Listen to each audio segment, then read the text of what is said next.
Hello and welcome to this chess tutorial. This first video will cover the legal moves of all the pieces and the objective of the game. Bear in mind that this video is designed for complete beginners. There are 6 different pieces in chess.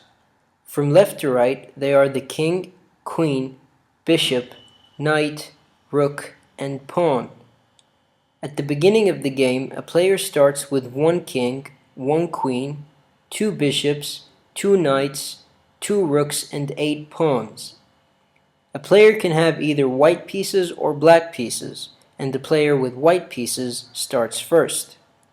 One legal move has to be played in every turn, meaning a player cannot skip a turn or pass. The king can move and take 1 square in any direction, provided it is a square that isn't under threat. Otherwise, the move would be considered illegal. So, if the black king is on the f7 square, the e6, f6, and g6 squares would be illegal squares for the white king to move to.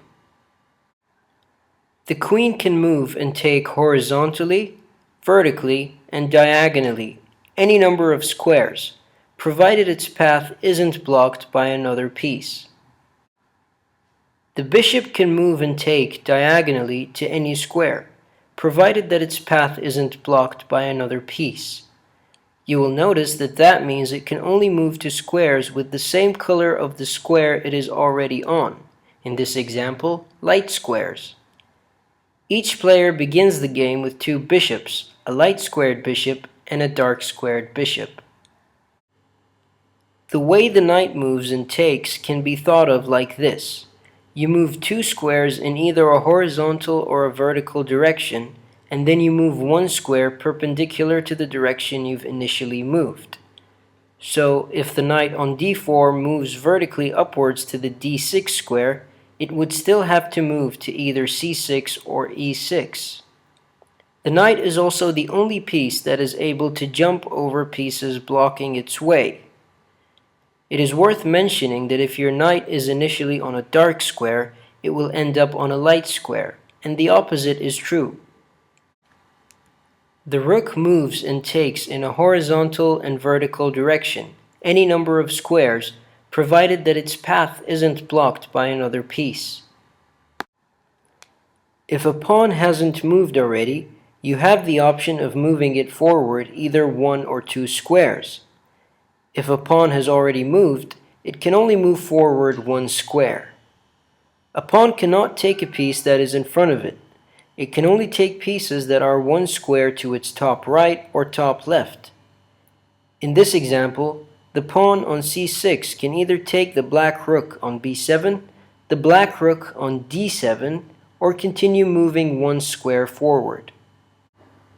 There are 3 more legal moves that we need to cover before we move on to the objective of the game. The first one is pawn promotion. If a player manages to advance his or her pawn to the other side of the board, the pawn may be taken off the board and replaced with a queen, rook, bishop, or knight.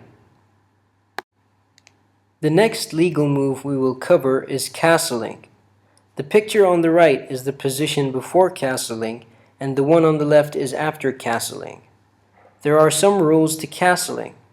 First, a player must have not moved both king and rook since the beginning of the game. Second, the king, the rook, and the squares between them must not be under threat. Third, the squares between the king and rook have to be vacant.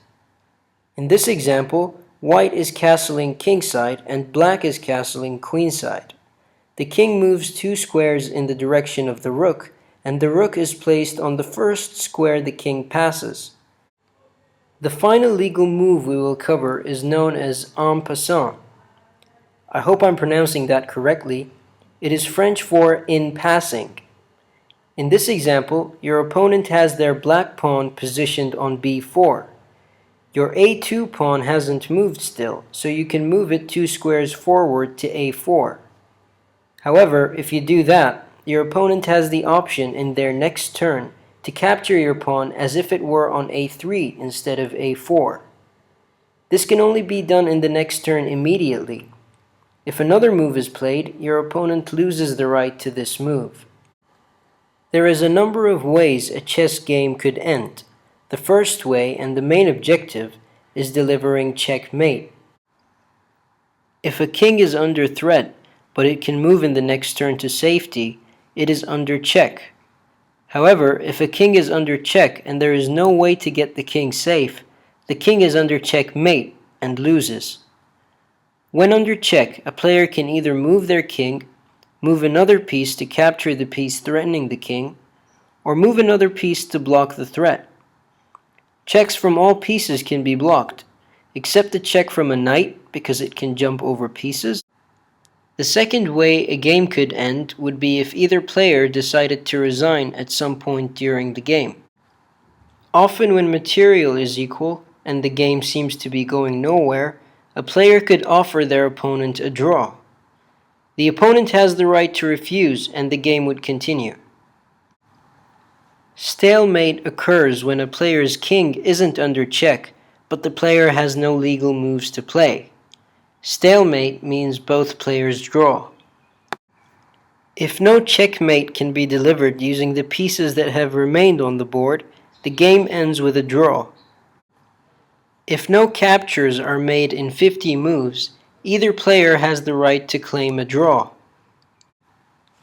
If a certain position is repeated 3 times, not necessarily in succession, then either player can claim. This concludes this video. In the next video, we will learn about what is called pins and forks in chess.